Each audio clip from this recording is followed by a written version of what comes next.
Om Shanti Shanti Shanti. Peace be on the speaker, the one who speaks the words of truth and wisdom, and peace be on the listener, the one who has uncluttered the unnecessary lies, and hence has a certain level of receptivity. Peace, peace, peace. Om.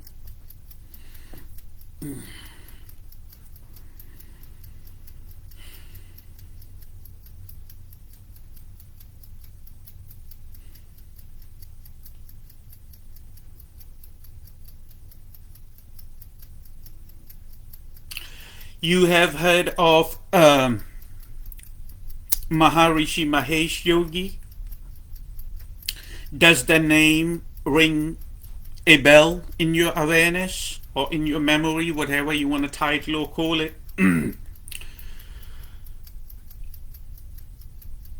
Mahesh Yogi or Maharishi Mahesh Yogi is the Beatles' guru.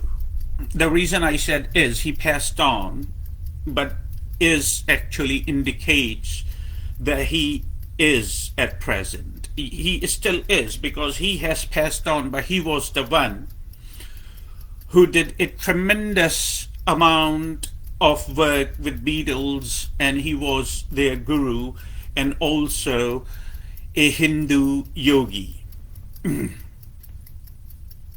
And numerous amount of people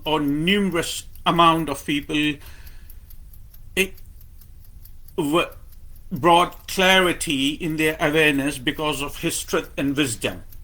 So a lot of people were wise because of his work and his tireless efforts.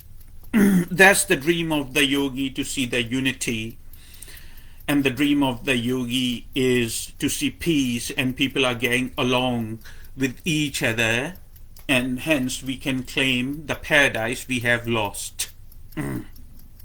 Anyway, so Maharishi Mahesh Yogi frequently visited or frequented the visits in West, and as well as in, of course, in India. He spoke numerous times towards the audiences, and he frequented visits in West, in Canada, US, and in Britain, in Europe. Anyway, you would see just the point I'm trying to make, and trying to bring some more clarity in you. He was in a press conference probably some 20 or 30 years back, I think, in America. And there was this young lady, and she asked him a question, and the question was that people think, or people believe, who see you or who are in your surroundings, that you have powers, or you have divine powers. So he actually smiled on the question, and he said that everyone has divine or sacred powers. Please pay attention to what he said, and I'm repeating his words. He answered to this young lady that everybody has divine or sacred powers. It's just a matter who has uncluttered themselves. You see, quite a few people asked me this question in private, and they asked me that, what is your perception? Do you consider yourself that you have divine powers, or Divine powers or divinity, this is the answer to those people and everybody who's listening, the listener. Divine power or divinity is not something that you would do. You understand what I'm saying? Divine power, divine power or divinity is not something that you would put extraordinary effort to do. Actually, it's always there, and it has nothing to do with intellect. Intellect is based on numerous things. Intellect is mostly based on your previous karma. Intellect is based on the brain. Intellect is based on, of course, that how sharp the brain is or how you train the brain in a particular way, all that. So, of course, not everyone has the same or equal amount of intellect or intelligence. People vary in that because it takes efforts. However, for divinity, divine power, it does not take any effort. It's always there and is given to each one of us equally without any distinction or discrimination from nature. Because nature does not understand distinction or discrimination or anything like that. The closest nature understands is the balance or imbalance. We'll not go into that, it's a separate topic anyway. So, what happens? What happens is basically the divine power or divinity is always there. All we have to do is to unclutter ourselves. So, the more sharper is our awareness, the more divinity would reflect as how a human body carries itself, himself, or herself. Gender is not important anyway. Himself or herself. So there are yogis, still are, of course, in different parts of the world, in India and other places, and there were yogis who made tremendous amount of difference. There were quite a few names that I can give, but I don't know if it is significant. Swami Yogananda, Swami Vivekananda. Vivekananda specifically. He was the first one visited, I think, America in 1895 for the first time. Vivekananda. Vivekananda was not his name anyway. It's more like a title. Was given to him by Sri Ramakrishna, who was a mystic. Vivekananda, of course, passed, or his body passed on, or what you understand as Vivekananda is gone. But what I have gathered is basically that wherever he went, if you were in his surroundings, if you were around him, so you would learn more only by being silent in his surroundings than to have a communication. However, he liked it very much to communicate, and that's one of the aspect of his divinity. If you ever listened or read or paid enough focus to his personality, there is no way that you can miss the energy or the divinity in him. You understand what I'm saying? Anyway, so Swami Vivekananda, and then we had Yogananda and all the yogis. They carry a lot of energy. So what happens is basically, it's not that we are putting extraordinary effort to gain some type of divine power or divinity or sacred power. It's just we are uncluttering ourselves from lies. Okay, it's important to have intellect. Yogis do not have anything against human intellect. It's very, very important to have intellect in order to survive in the society. However, it's not important to live in that intellect 24/7. That's where the problems comes from. As somebody asked Jiddu Krishnamurti. By the way, Krishnamurti was not a yogi, however, a philosopher, a brilliant philosopher, and a mystic. Somebody asked Jiddu Krishnamurti about that, and Krishnamurti's answer was outstanding. He said, "Yes, I understand, sir. I understand that human intellect is very necessary. The memory and the human intellect is very necessary. However, it's not necessary to live in that intellect all the time." You see, tremendous answer.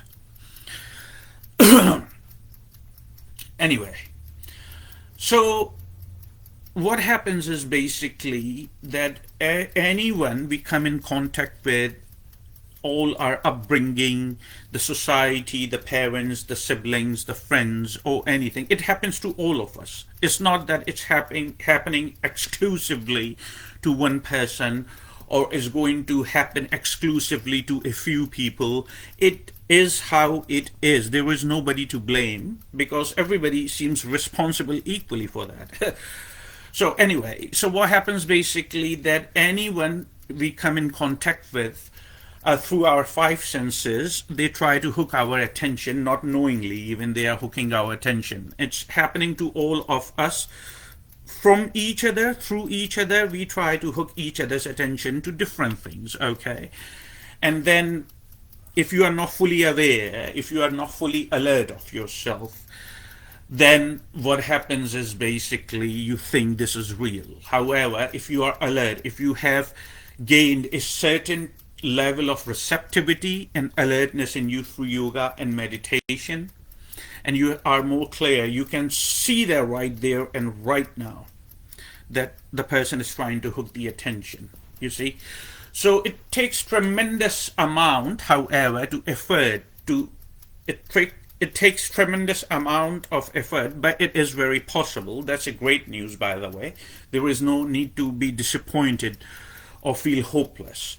You see, it takes tremendous amount of effort and devotion from a person to bring or to fertile the very ground on which you are reclaiming yourself. And that's the divinity. What remains there is divinity. That's what we understand as divinity to the person who asks the questions or numerous people who are curious about that. Divinity is always there. It is given equally to each and every one of us by nature. There is no distinction or discrimination, and that nature does not discriminate. Okay, these are all human traits, unfortunately. Anyway, separate topic. So it's always there, but it takes a non-judgment perception, first of all.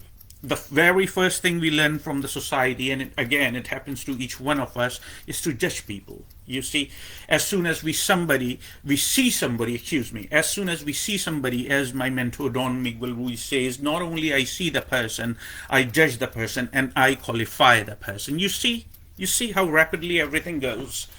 And then we claim we are not happy, or how we cannot attain, or we cannot reclaim the divinity. I get a lot of reactions from people in the life I live, mostly when they are in my present, and they compliment me heavily in one way or another, and I am very grateful for them, and grateful that they perceive something good in me, and I'm grateful that I'm making a difference, even though if they are happy in my presence or in my company. It's a beautiful thing to have. Thank you, everybody. Anyway, so they tell me numerous type of things. Some say things about how I carry myself, looks, or how I communicate, the whole personality. But if you focus enough, I don't have a personality. You see what I'm saying? If you focus enough, or if you spend some time, a few hours in my surroundings, you would realize I have no personality. Personality is what we understand as identifications, that we get identified with numerous things, and I don't have that. That is the second thing that we have to work on if we want to reclaim the divinity from the nature or from the sacred. And the judgment, as I mentioned not long ago, that judgment, as soon as we see somebody, something inside us yells, you gotta put this person in a certain title so your mind can rest. But the problem with that is there's a huge problem. The human life, whether you are aware of it or you are not aware of it, the very human life that you, the very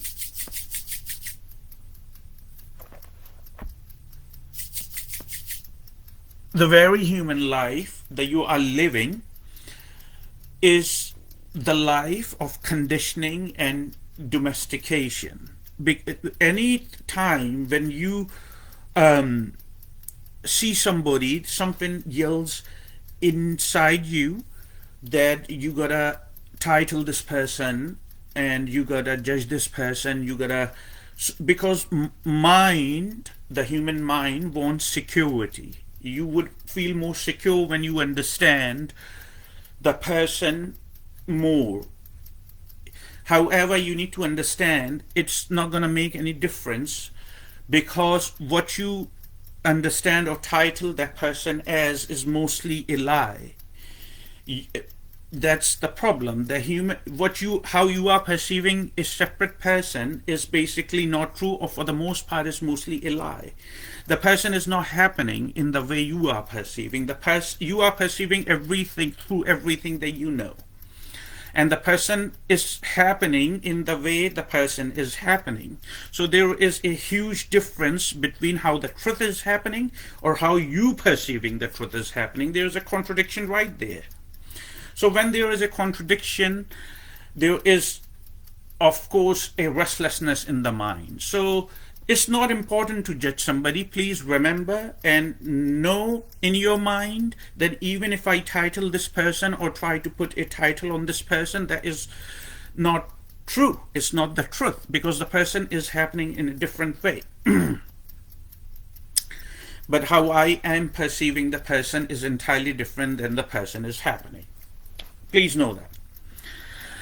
And the second thing about judgment is basically when something inside you tells you to label somebody or label creation or something or somebody, or to judge them, you need to ask yourself a question right then and there. When you see that desire has risen in you to judge somebody, you need to ask yourself a question right then and there. Even so, how that is going to change the very experience of my life that I'm living right now, or on the longer basis. Yes, your mind would feel secure for a moment that, oh, I know now this is how the person is. It's a lie.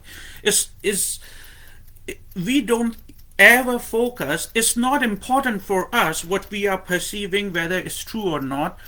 It's just important to title something. There is no wisdom in that. There is no fun in that. You see? So what's important basically is to find the truth. And when you keep an open mind, always knowing and remembering the life is a process. It's not a noun, it's a process. It would change. It's changing, it's subject to change, it's changing at all times. Then you would be more open and you would have more acceptance towards other people. You would not be in the conflict all the time. So you need to ask this question, that how that is going to change the very experience of my life I'm living. Maybe for some time it may change. I can get a mind full. It's just like an addiction or a nasty habit basically. But after some time everything goes back to zero. And then you try to find somebody else, and then somebody else or something else. That's how, if you look at us and pay enough attention to us humans, that's why we are complaining all the time. That's why we feel so unsatisfied and so uncontented, unfortunately, with ourselves, that we are always looking something outside of us to find, to keep us occupied. But it's not necessary to keep yourself occupied at all times. It's not necessary. As a matter of fact, the less occupied you are, the more you would know, and the more that divinity would reflect in you, because divinity is always there. It's not something that you do. There is no distance, basically. You have to put extraordinary effort. Of course, the things I'm mentioning, the things, if we work on those things would go away from our karma. Then we can create a positive karma. It's very possible to change your karma and live a life of happiness. When I have done it, and I always do it all the time I'm doing it, so can you. It's not impossible.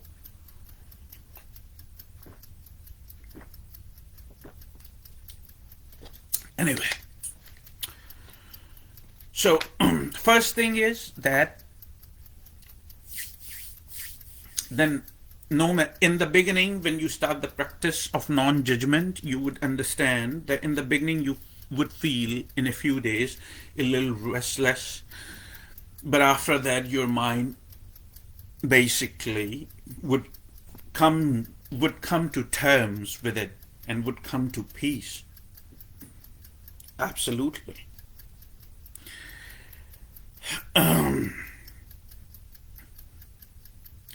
The only way you would have the alertness in you or the awareness, because remember something, what we understand as domestication, conditioning, habits, it's old karma. Know that.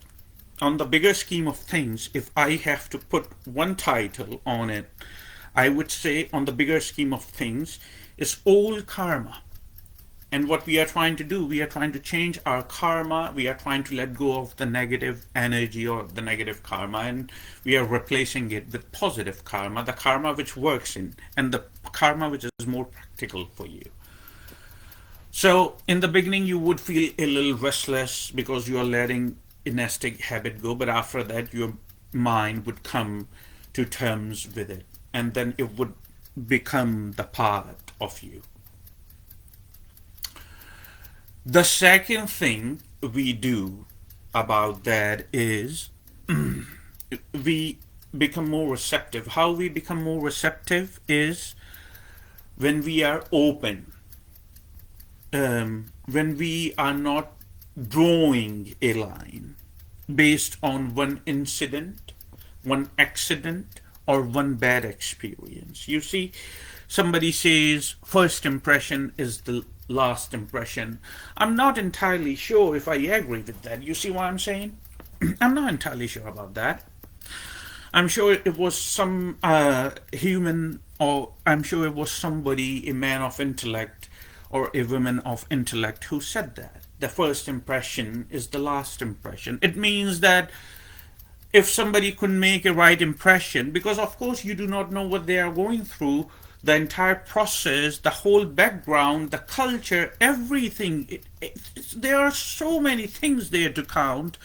And in a particular moment, you caught them for the first time and they could make the impression. So from then and on, no matter how much good they do afterwards, are you going to just look at them through that first impression? Do you see any smartness in smart? Excuse me. Do you see any smartness or wisdom in that? I mean, these are the things we humans do not pay attention, pay focus. And then we complain to ourselves, and that reflects, unfortunately, in our personalities when we communicate to others. That why are we not happy? When there is no focus, there is no alertness, how are you planning to be happy? You can only be happy when you see these things. And how are we going to do that? How are we going to alert? That when we feel a need to judge somebody, or when we feel a need to title somebody or pick on somebody, how, as soon as the desire in us has risen, how are you going to be so alert and so focused that you recognize and you remember right then and there that, okay, this is a desire which is asking me to function on it, but I'm not going to give in to it. How? Only when you make some time for yourself every day. I keep saying that in every retreat. As a matter of fact, one way or another, no matter what the topic of my retreat is, or no matter what the topic of what I am saying here, I keep mentioning the same thing over and over. Make some time for yourself if you want to see the miraculous results. And don't be disappointed if you do not see the results instantaneously. You understand? In order to bring a change within yourself so you can be more happy, you need to put efforts. As I mentioned in the beginning of this retreat, in the beginning of this message, Swami Yogananda. Swami Yogananda said,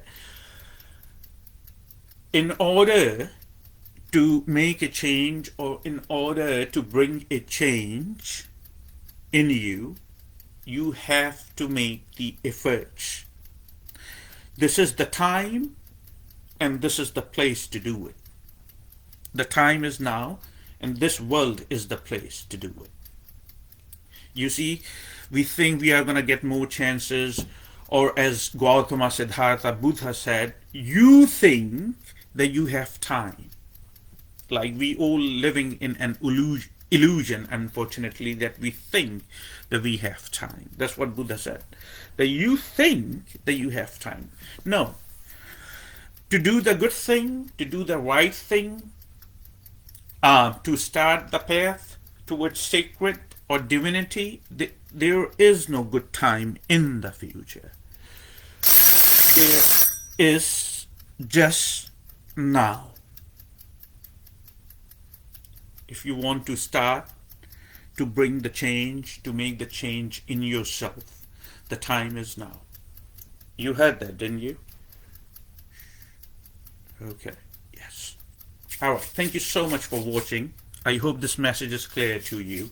However, again, I'm here for you, and I will always be here for you to give you clarity so you can be more happy. If you have any questions, if you have any confusions, feel free to write it here in the comment section, or if you are shy or for any number of reasons you don't feel comfortable, it's fine, you can private message me.